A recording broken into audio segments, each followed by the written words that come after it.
7:04, Santa Rosa, Laguna. Good luck po sa ating lahat. 1, 2, 3, release! Release! Ayan po ang mga ibon po natin, mga idol. Ayan po sila. Pakikabog, pakikabog. O, kabugin nyo, kabugin nyo, kabugin nyo. Ayan po sila. Pakikabog, pakikabog. Napakaraming ibon mga idol. Ayan po sila. Sobrang dami, sobrang dami. Ayan po, pakikabog, pakikabog. Ayan, lumalabas pa po ang mga ibon nyo. Oh, kabog, kabog. Yan ang ibon natin. Next week, derby na natin. Uy, patayin yata tayo dito. Marami-rami pa ibon natin. Nainuwi ng ibon natin, nadang-dadana ng ibon natin. Shoutout daw sa Team Harmony, sabi ni Brooks. Parang chinelas to Kaya lang ibang spelling. Shoutout daw sa Team Pabahay, sabi ni Che Okendo. Yan, shoutout kay... Yun mga utol, good morning at welcome back dito sa loop natin. Ayan, bali abangan tayo ulit ng mga ibon natin ngayon sa training ng BBC at ng BFRC. So bali yun nga, pinagbukod na natin yung training ng mga ibon natin. So bali, ang kinarga natin sa BFRC yung mga young bird natin doon at yung isang NH natin. So bali, 6 yung ibon na kinarga natin sa BFRC. At tapos sa BBC naman, 5 ibon yung kinarga natin. So bali, 11 ibon na nga lang yung kinarga natin ngayon dahil nung kahapon, nagpasabay tayo sa training ng Baliwag, nawalan tayo ng isa. So yung isang young bird natin ng BBC na blue bar na barako, di nakauwi hanggang ngayon, di pa bumabalik. Tapos yung nakaraan training natin sa BFRC sa Imus Cavite, sa BBC pala sa Imus Cavite, kulang tayo ng isa doon, yung blue bar natin na MacArthur na BFRC. So hindi na rin nakauwi yun mga utol, kaya ayun, dalawa yung nawala sa atin sa training. Tapos yung isang ibon natin na all bird na blue bar white flight, binaba ko yung ibon dahil nagkaroon siya ng sipon. So hiniwalay na natin at nasa ganun makapokus tayo dito sa karamihan ng ibon natin na matitino. So yun na lang ang popokusan natin, yung 11. Kaya ayan, 11 lang kinarga natin, 6 nga sa BFRC at 5 sa BBC. So bali yun nga, unang darating yung mga ibon ng BBC. Ang release point nun ay Santa Rosa, Laguna, at pinawalan yung mga ibon kaninang 7:04.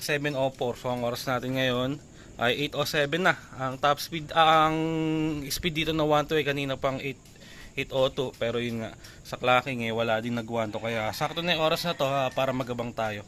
So ayan, abang-abang na tayo sa mga ibon natin. Ayan, abang tayo sa mga ibon natin. At ang top speed nga ng first clock rin nasa 1-1 plus. So wala din nag-1-2, kaya sakto na yung oras na to para magabang tayo. So sa BFRC natin, ang release point ng mga ibon doon, Agdangan, Quezon, pinawalan kaninang 7:50 yung mga ibon sa Agdangan, kaya maya pa yung mga ibon natin sa BFRC. Unang darating nga yung mga BBC natin. Ayan. So abang-abang tayo mga utol. Ayan mga utol, ito meron tayong dalawa, yung all bird saka isang young bird natin, kaso apura ronda.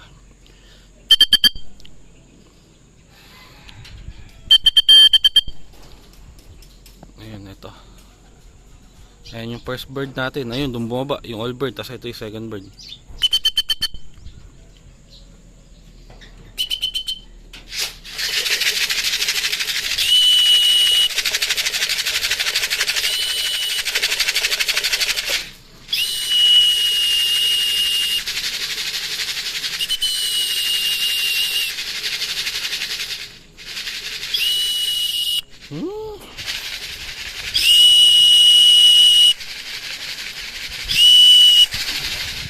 Yan, dalawa na ibon natin. Ayun, may forating po.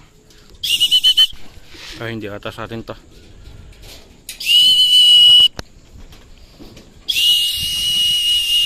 Ayun, dalawa na. Yan, mga utol. Ito na nga yung dalawang pauwi natin. Ayan. Bali, halos magkasabay lang sila. So, dalawa na yung pauwi natin. Ito, unang dumating sa atin yung all bird. Maganda pa yung nagiging uwi ng all bird natin.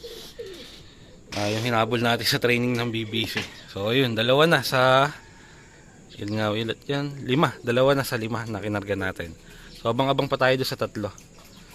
Eto mga utol, may parating. Ewan ko kung sa atin to. Sa atin to, yung kapatid ni Saddle. Ayan, yung kapatid nga ni Saddle. Third bird natin.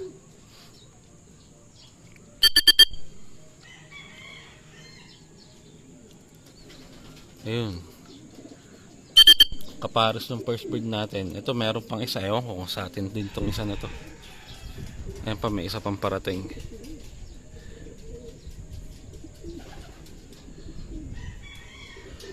Nawala na. Apura pa ronda ng mga ibon. Nawala. Ayun, nawala nga. Mukhang nag-enjoy pa karo ronda. Narere. Ayun, kapatid ni Saddle. So isa lang, yung isa hindi sa atin.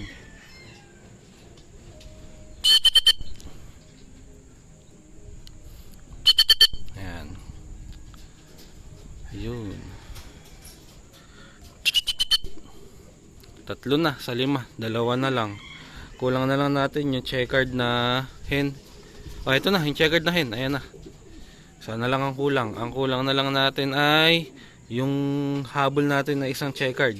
Ito na ata. Ah, hindi. Hindi. Ronda lang. Ayan. 4 na sa 5. Isa na lang. Pasok.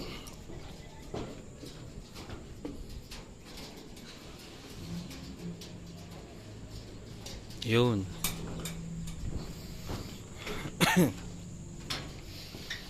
Ayan. So, ayan na yung mga pauwi natin. 1, 2, 3, 4. So, isa na nga lang. Yung checkered na lang na young bird, yung habol natin.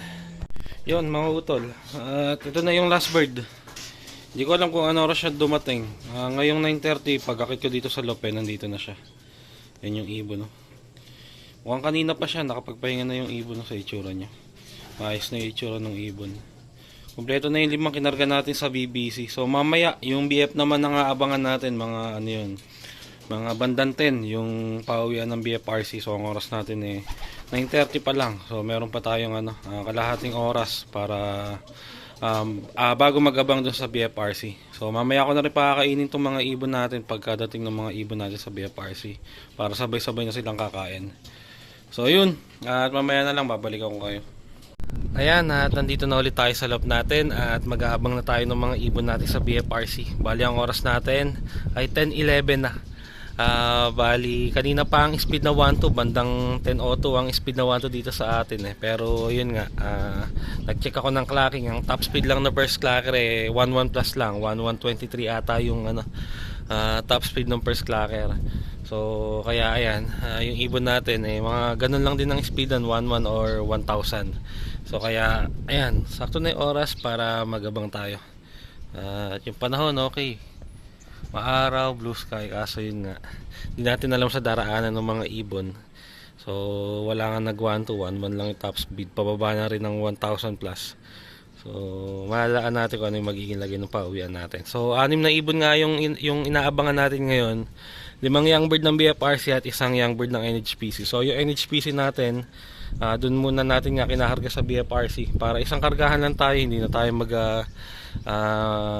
magdadalawang dalawang club na kakargahan. So bali nagkakarga na nga tayo ng BBC, tapos magkakarga pa tayo ng NH at BFRC. So masyadong lagari na yung biyahe, kaya ang ginawa ko BFRC na lang saka BBC na lang yung kinargahan natin. Pero pagdating ng derby ng NH, nag-iisang NH natin, kung sakaling aabot siya ng derby, i-entry natin yun ng NHPC dahil doon siya nakalaban talaga. Ayan, abang-abang tayo yung panahon. Okay naman, blue sky, maaraw, pero yun nga, ang speedan ng first clocker nasa 11 plus na lang.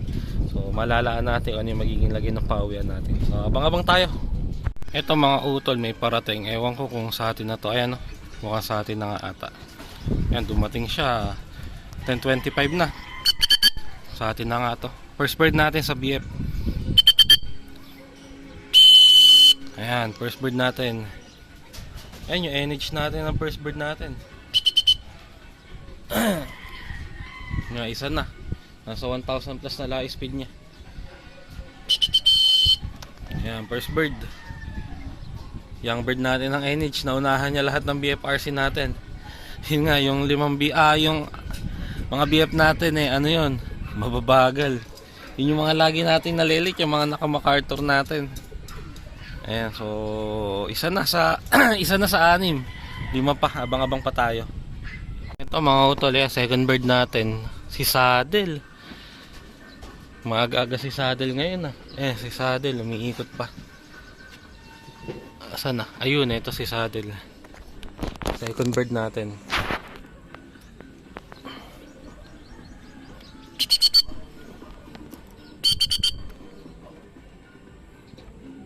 Ayan, si Saddle. Ayun. Second bird. Ayan, may mga parating pa sana meron tayo dito.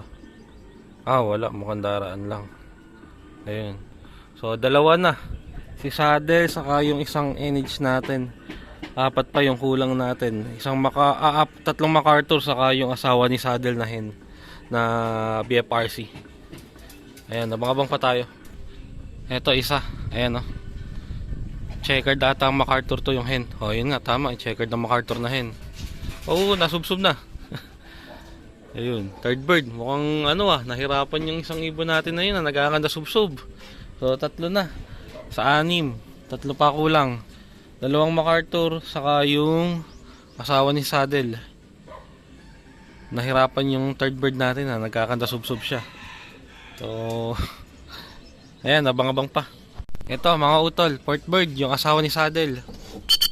2 MacArthur na lang kulang. Ayan. Ayan, ito okay. Yung isa talaga ang nakakanta subsob nung pagbaba. Ito may parating pa, ewan ko sa atin. Hindi, mukhang dadaan lang to. Ayan, dadaan nga lang. So 4 na, 2 na lang. 2 MacArthur na lang kulang natin. Yung MacArthur na checkered, saka yung MacArthur na checkered na barako, saka yung lagi nalilate na black check na hen. So ayan, abang-abang pa tayo sa 2.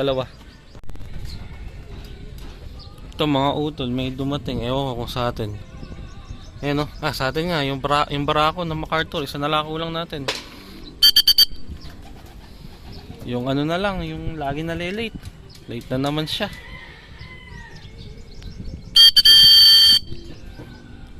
Ayan, yung barakong MacArthur to.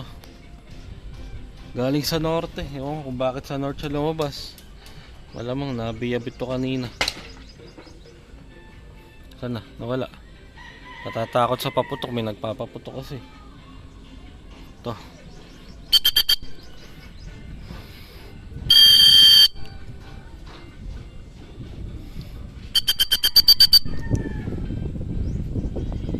Ayan, ito. Tatakot kasi sa paputok nakakarinig ng paputok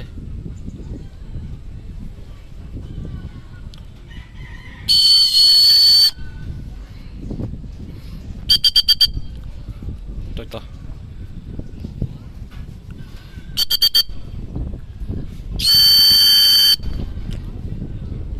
Ayan. Mura palipad Sana dumating na rin kaagad yung isa natin. Pa naman. Maaga-aga pa naman. Para makakain sila na maayos. At yung mga galing sa BBC Trading, mga gutom na. Ayan, bababa na to. Ayun. Ayan. Fifth bird natin sa BFRC. Isa na nga lang ang kulang. Yung lagi na lelate natin na hen na black check MacArthur. Ayan, 5 na. Sa 6 na kinarga natin sa BFRC. So isa na lang. Mga utol, ito na yung last bird natin. Nababa sa taas. Gasti. Galing din sa norte. Nabitbit ng grupo kanina to.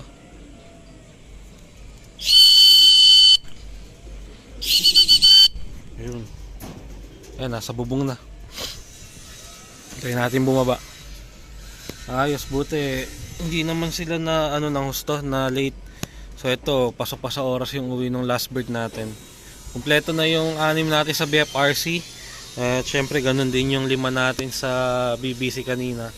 So, 11 lahat nung ibon na kinakarga natin na natira. At ayan, kompleto naman na. Ayan, pumasok na. So, check natin yung mga ibon. Yun, at kompleto na nga yung mga ibon natin sa training natin ngayon sa BBC at sa BFRC. So, sa BBC, Santa Rosa, Laguna, tapos sa BFRC naman, Agdangan, Quezon. So, 5 sa BBC at 6 naman sa BFRC. So, yung mga ibon natin na galing sa training ng BF sa Agdangan, mga mukhang napagod, lalo na tong isa na to. Ito yung nasusubasog pa kanina pag uwi.